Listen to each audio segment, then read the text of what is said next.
Welcome to the Racing Podcast, proudly brought to you by Morris Fee Sportsbet, your number one fixed odds betting provider. And we are racing at Flamingo Park on this Monday, the 7th of October. A stable that certainly found some good form of late is the Morris Fee sponsor, Tienie Prinsloo, based up in the Northern Cape. And he's here once again to give us some of his insights into his runners that he has coming up on this Monday. Tienie, thanks very much for your time, and we look forward to hearing from you. No, 100%. Thank you, Alistair. So we start off in race number 1, Tienie. Now, number 4, which is Princess Toreador, trading at 25-1. As the daughter of Toreador, obviously, and of course having the first run for you, what sort of works does she put up back at home?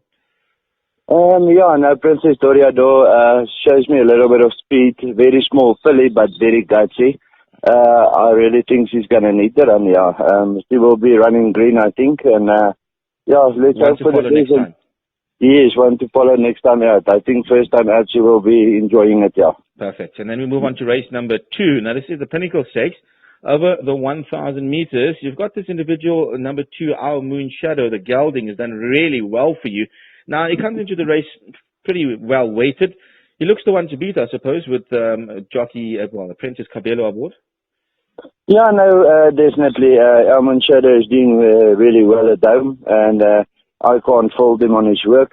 I mean, last time was at 1,200. The speed was on.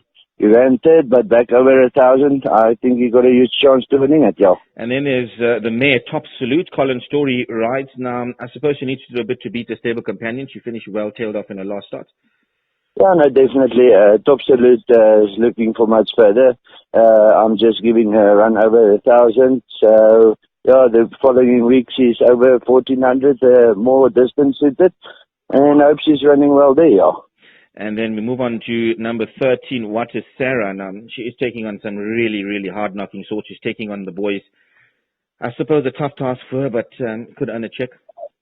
It's a tough task for her, but you know what? Her merit riding put her in that spot where she can't actually get into a lower race, and it's only the Pinnacle she can run into, but the weight is going to help her, and I think she can run into the quartets on Monday, And race number 3, another filly taking on the boys. Her name is Chapel Lass, with Cabello taking, Cabello doesn't claim anymore. So 25-1. Her third run from last was actually quite a good run behind Spirit of the Law.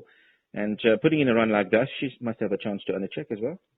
Definitely, but I really think, she's going to need that run. So I'm just going to give her a run this time out and see how she goes next time, She really is going to need it, Then we move on to race number 5. Now, this is a 66 handicap over the 1,400 meters. You've got this individual, number 5, Double Deluxe Cabello rides, drawn up slightly wide, barrier position 8.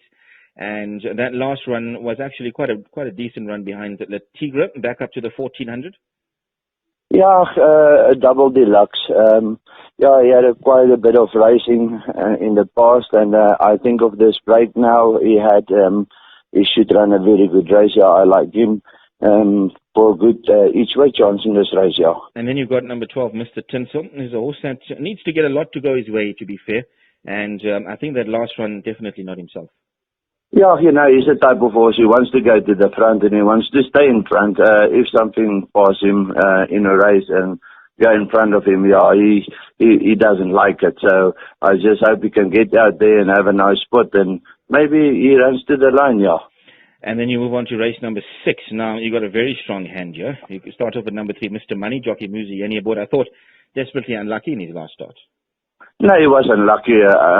He got to that horse, but he couldn't pass him at the last stages. But he's coming along, and he's looking much, much better than the past 2 runs. And he's distance suited, and I really give him a huge chance, And then there's number 4, Time Master. Cabello rides for your yard, drawn up in pole position, and he's a horse that he needs to have a nice solid pace to run at them, because he's a bit deceptive in the early stages. But in the closing stages, when you ask him for an effort, it really quickens up quite smartly.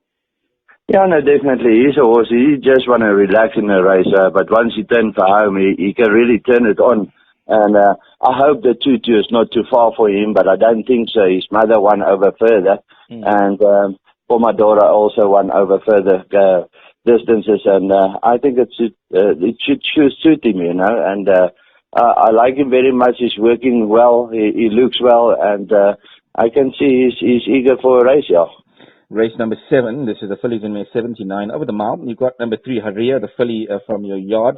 Nicely drawn up in barrier position 3. And I suppose the form is pretty much faultless out in the Highveld. Now, making the debut for you in the province. What work does she show you back at home? You know what, yeah, she's a nice bred filly. She had some nice form in Joburg. First run here for us, we will see how she takes it to the sand. Doesn't show too much on the sand, but class horse, yeah. And then you got this individual, Green Caviar, with the young jockey in the form of Matthew Thackeray aboard. Last time out, well beaten. I suppose stable companion a bit preferred here. Are you of the same opinion?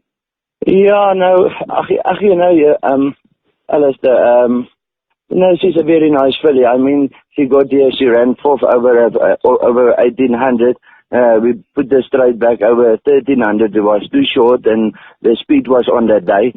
I mean, she's 25 to 1, I think. And, you know, she's a class filly. I like her so strong and I really think she can be a nice each rabbit, yeah. Okay, that's interesting comments. And then move on to race number 8. This is the 58 handicap. Over the 1200 meters, you've got this gelding Gallagher, a very gallant second in his last start, and he definitely has a chance to go one better, especially the fact that he's drawn up in pole position. Yes, no, definitely. I'm making my best runner for the day. I mean, he dropped in Merit Trading, ran second in a 72 last time out, got beaten by Letrigre. And, yeah, if you look at the form, he was closer to Letrigre last time out than the previous time, and he shows some good work at home, and I really think he's the horse to beat in that race, yeah. Okay, and then you got the stable companion, which is Days of Thunder. Now, what sort of work is Days of Thunder showing back home at the sand, on the sand? You know, Days of Thunder, he ran a while back. He's quite a nice horse. You will see he's also going to run without shoes this time out. Just giving him a run. If he pops up, that will be a bonus, but I don't think at this stage he can beat Gallagher. But he is a nice horse, yeah. And then, Jenny, you got this individual, Corbus. I know last time when we spoke, you really fancied him and disappointed a little bit. He finished towards the back end of the field. But any excuses for that? Well, you know what? I don't think he liked the 1,000 anymore. I think he's more than a distance horse.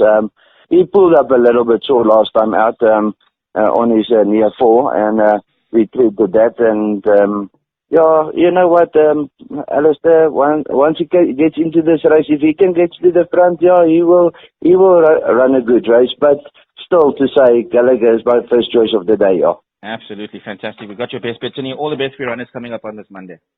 Thank you so much.